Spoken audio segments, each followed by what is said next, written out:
Buen día, Dios te bendiga y te guarde. Te doy la bienvenida a otra lectura de la Biblia del Oso. El día de hoy te voy a invitar a que leamos el último evangelio o el cuarto evangelio, que es el Evangelio de San Juan, o simplemente San Juan o Juan como lo conozcan. No la epístola porque esas son tres, sino vamos a leer Juan. Los invito a que vayamos al capítulo 4 y vamos a leer los versículos 19 y 23. Contexto. Aquí nosotros hemos oído mucho de la historia de la mujer samaritana en el pozo de Jacob y que Jesús le pide agua para beber. Y pues la mujer le dice, no sabes con quién estás hablando, o sea, soy una samaritana y tú eres un judío. Básicamente como que ella le dice, no sabes con quién estás hablando.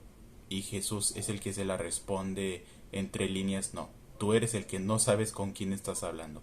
O sea, la mujer diciendo, este judío no sabe que habla con una samaritana. Y Jesús era el que sabía. Esta samaritana que no sabe que habla con el ungido, con el Mesías, el Hijo de Dios, con Dios mismo. Entonces, ese es el contexto.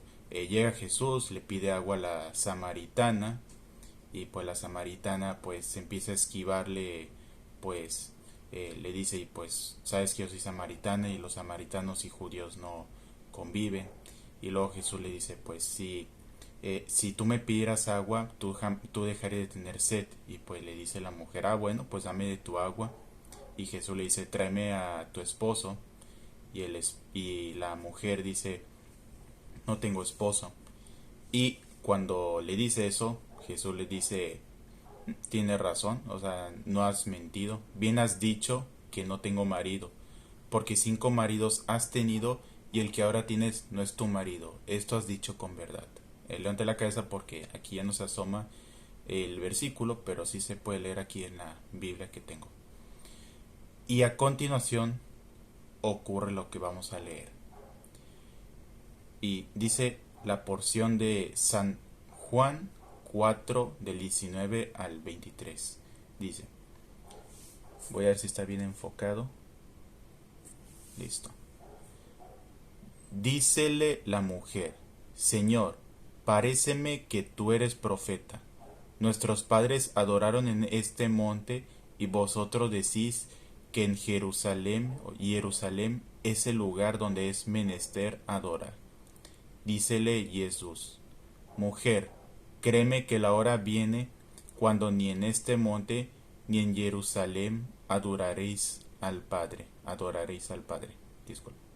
Vosotros adoráis lo que no sabéis, nosotros adoramos lo que sabemos, porque la salud de los judíos viene. Mas la hora viene, y ahora es, cuando los verdaderos adoradores adorarán al Padre en espíritu y en verdad, porque también el Padre tales adoradores busca que lo adore. Ok, no hay ningún problema con leerlo como Jesús o Jerusalén. Yo solo estoy tratando de leerlo lo más literal posible, pero no hay ni una diferencia doctrinal o eso. Incluso lo puedo seguir leyendo como Jesús o como Jerusalén. Y algunas palabras se me fueron, se me olvidó, o sea, se me olvidó cómo se leía o que estaba leyendo una S, pero en fin, entendemos lo que acaba de suceder. A partir de que Jesús le dice, has dicho con verdad esto, no has tenido 5 esposos y el que ahora tienes ni siquiera es tu esposo. Y donde la mujer se da cuenta que había arruinado las cosas, o sea que ella pues arruinó todo en querer mentirle, en querer ocultar, no mentirle, sino en ocultarle su vida. Jesús ya sabía su vida, Jesús es Dios, pero la mujer quería a este judío que va a saber de mí. Pero cuando le dice, tiene razón, no le dijo, sí es cierto, ya has estado casado antes y el que ahorita tiene ni siquiera es tu esposo. No, fue muy específico. Le dijo, has tenido 5 maridos y el que ahorita tienes, el uno que ahorita tienes, ni siquiera es tu marido. Es donde la mujer tiene que entender que este hombre era más que un hombre.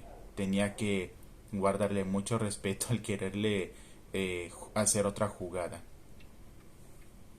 Y bien, ¿Qué quiere decir este pasaje? Creo que ya en cualquier estudio o muchos estudios le pueden hablar de este pasaje, pero pues ahora es mi turno y tal vez voy a decir lo mismo que los demás. O sea, no tiene por qué cambiar la verdad esta doctrina.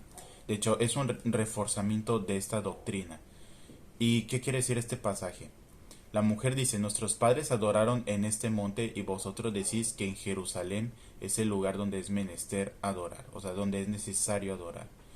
Y la mujer lo que está discutiendo era, ustedes dicen que es como más sagrado o más especial, no sé, adorar en Jerusalén y nosotros, nuestros padres, o sea, mis generaciones, o sea, nuestros padres no simplemente significa padres, sino que habla nuestros ancestros adoraban en este lugar y ustedes dicen que en Jerusalén es el lugar correcto.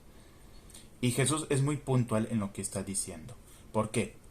Porque en aquel entonces la doctrina, hay que entender algo, la doctrina cristiana apenas estaba naciendo. Claro, entendemos que Jesús ya se manifestaba de maneras indirectas en el Antiguo Testamento, pero ya directamente como doctrina cristiana para la iglesia cristiana, ya no como la iglesia judía, sino la iglesia cristiana, apenas estaba naciendo. Pero para eso necesitaba tener fundamentos. No podía cualquiera decir, yo adoro a Dios en donde sea. No, en ese momento sí se tenía que adorar a Dios en un lugar específico. O sea, para decir que que estás adorando al Dios verdadero. En este caso, estamos viendo que a Dios se le adora, o sea, al verdadero Dios se le adora en Jerusalén. Ahorita, pues es muy difícil decir que Jerusalén es el único lugar porque para comenzar no hay templo, lo destruyeron, está muy bien documentado en el año 70 después de Cristo. O sea que si Jesús hubiera seguido vivo, o sea, si no hubiera muerto en la cruz, a sus 70 años hubieran destruido el templo. Ya Jesús, bueno, Jesús sigue vivo. O sea, quiero decir, si no hubiera muerto, Jesús seguía vivo porque murió a los 33 años, se cree, pero resucitó. O sea, corrijo. O sea, sí seguía vivo, pero ya en su cuerpo glorificado. Me refiero, ya no iba a ser un anciano. O sea, Jesús incluso ahorita sigue vivo. Está en su cuerpo resucitado, glorificado. Pero no envejece porque justamente está glorificado. Uno puede jactarse, pues yo tengo más años que Jesús. Yo ahorita no. Yo aún tengo 30 años y de acuerdo a San Lucas, Jesús inició el ministerio a los 30 años. Pero algunos pueden decir, mira, pues yo le gano a Jesús, yo tengo 35. Sí, pero cuéntame qué tal te va con las rodillas o con el sueño o con esas dormitas que te dan después de comer. Y Jesús a sus 33 años, que es lo que se cree, fue cuando murió.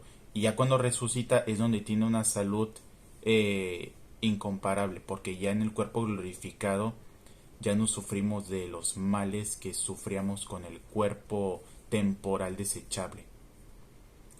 Entonces, tomando el tema, o sea, el templo se destruyó en el año 70. En ese entonces es donde se empieza a cumplir esto, que dice, mas la hora viene y ahora es cuando los verdaderos adoradores adorarán al Padre en espíritu y en verdad.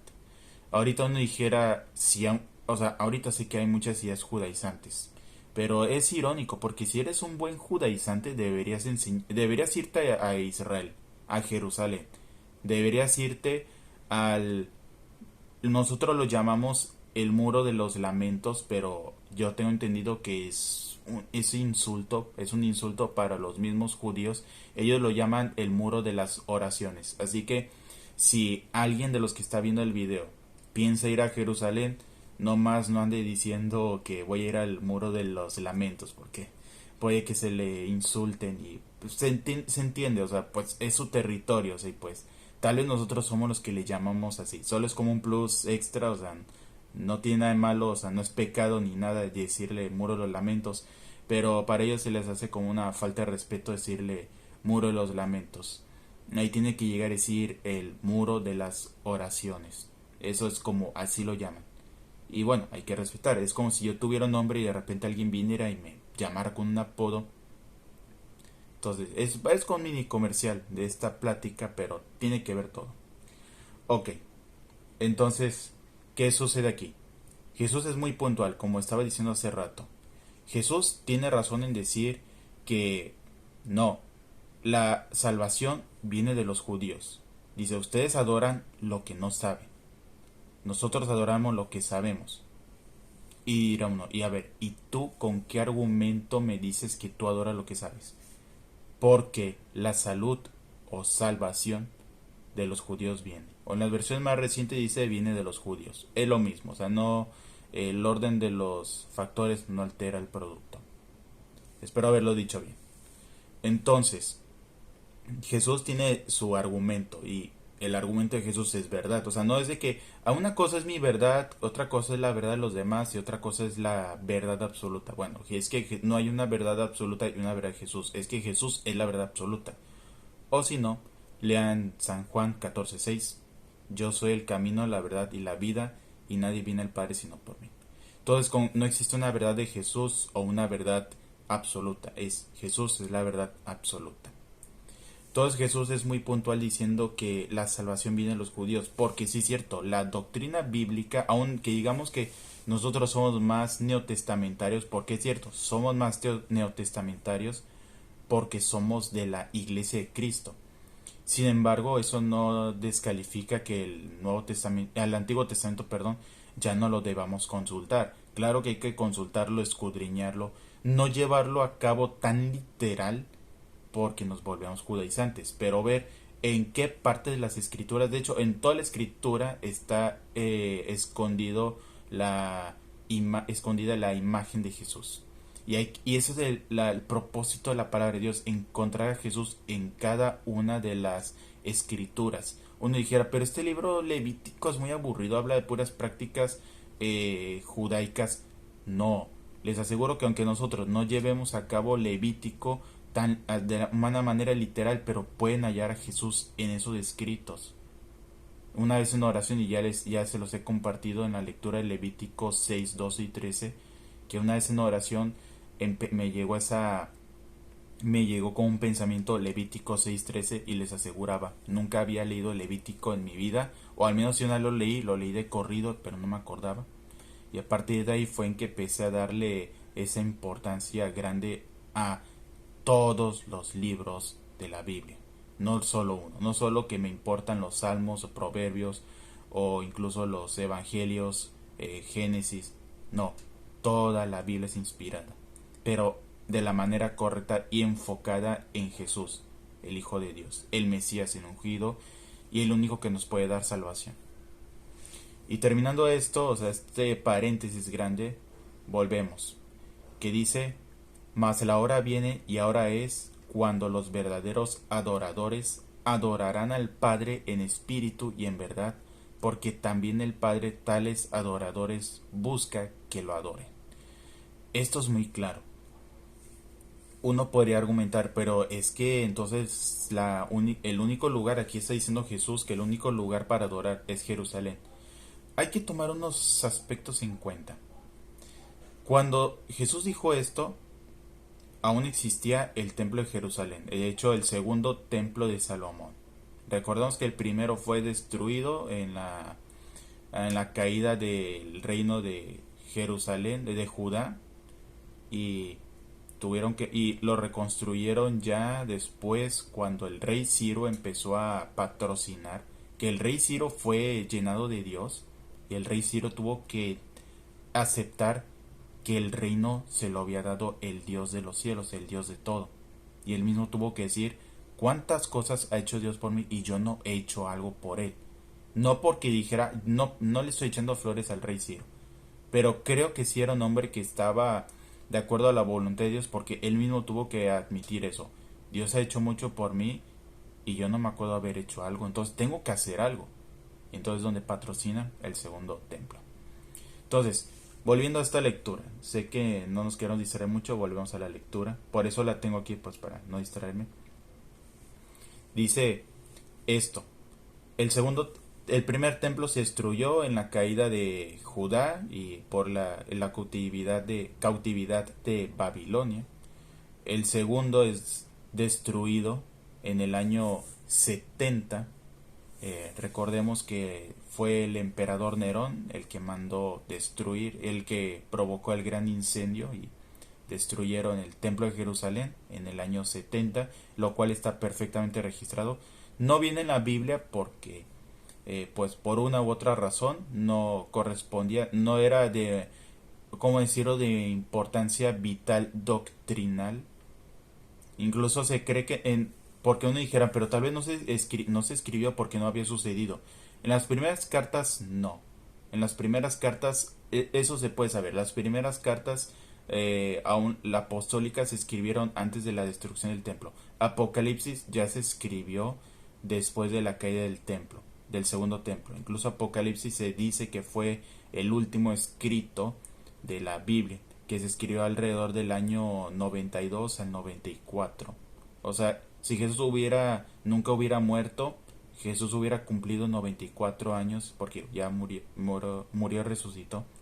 Pero si Jesús jamás hubiera muerto, San Juan hubiera o sea, hubiera tocado que San Juan tuviera 94 años al escribir el Apocalipsis. Pero pues Jesús ya estaba en su cuerpo glorificado y en espíritu fue que le reveló la, o sea, pues la última profecía, que es todo el libro de Apocalipsis. Entonces, ¿qué significa esto? Aquí estamos viendo que ya no hay un templo. Nosotros ya no tenemos un templo. Ah, otra cosa muy importante. O sea, primera les digo, aún estaba el templo de pie. Entonces, estando el templo de pie, uno dijera, entonces hay que adorar en ese lugar. Jesús está hablando de que nosotros adoramos porque la salud viene de los judíos, o sea, la salvación viene de ellos. Segundo lugar, Jesús aún no había muerto por nosotros. Es decir, están estas dos cosas importantes. O sea, el templo seguía en pie y Jesús no había muerto. Pero a partir de que Jesús muere, nosotros ya no estamos ligados a adorar a Dios solo en el templo de Jerusalén. De hecho, recuerdan que cuando Jesús muere en la cruz, el velo del templo se rasgó, se rompió en dos, que significa la presencia de Dios ya no es algo privado, ya no es algo exclusivo, ya es algo para todos los que vengan arrepentidos, para todos los que deseen acercarse al Padre nuevamente. Esos son los adoradores que busca el Padre en espíritu y en verdad. Ya no por un ritual, no porque tus padres te lo dijeron, es porque sean adoradores en espíritu y en verdad. Yo no creo que ahí en Israel exactamente ya no se deba adorar a Dios, no, se puede adorar a Dios ahí también, pero también podemos adorar en México, en Perú, en Venezuela, en todo Sudamérica, del país que sea que vean esto, en Estados Unidos, en Canadá, en Costa Rica, Cuba, donde sea, se puede adorar a Dios, ya no solo en Israel y sobre todo solo en Jerusalén, como aquí lo menciona.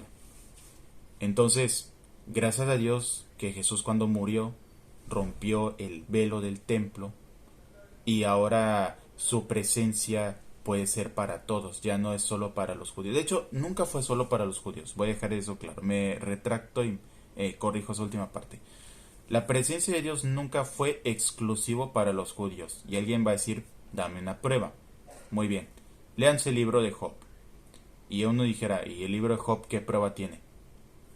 No hay una evidencia de, ¿cómo decir? No hay referencias de la ley mosaica, o sea, no existía la ley de Moisés.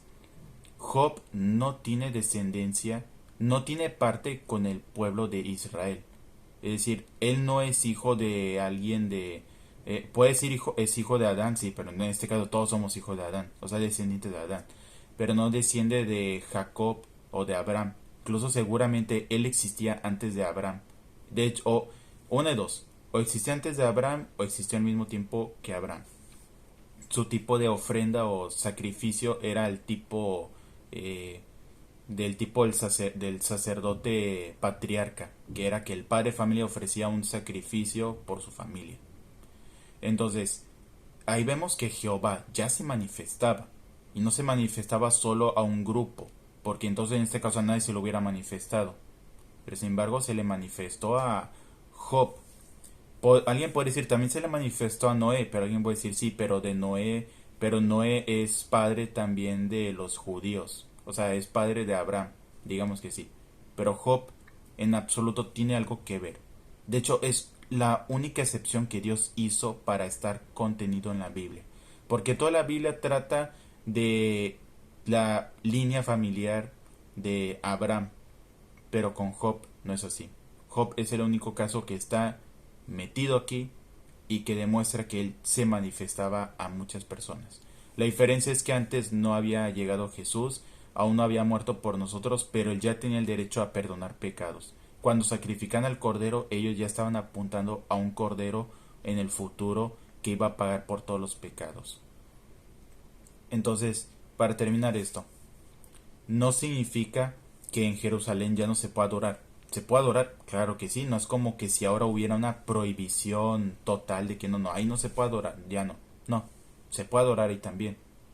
Pero también puedes adorar en donde estés, en tu templo, en tu casa o en tu trabajo. Claro, no estoy reemplazando a que no adores en el templo. Tienes que juntarte con tus hermanos. Necesitas para crecer espiritualmente.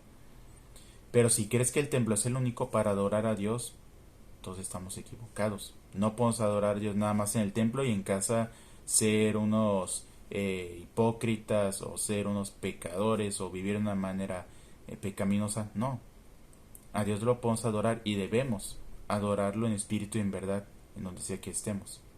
No en este monte, como dice Jesús, no será en este monte ya ni en Jerusalén. Como dice, la hora viene cuando ni en este monte ni en Jerusalén adoraréis al Padre. Y ahora es esa hora.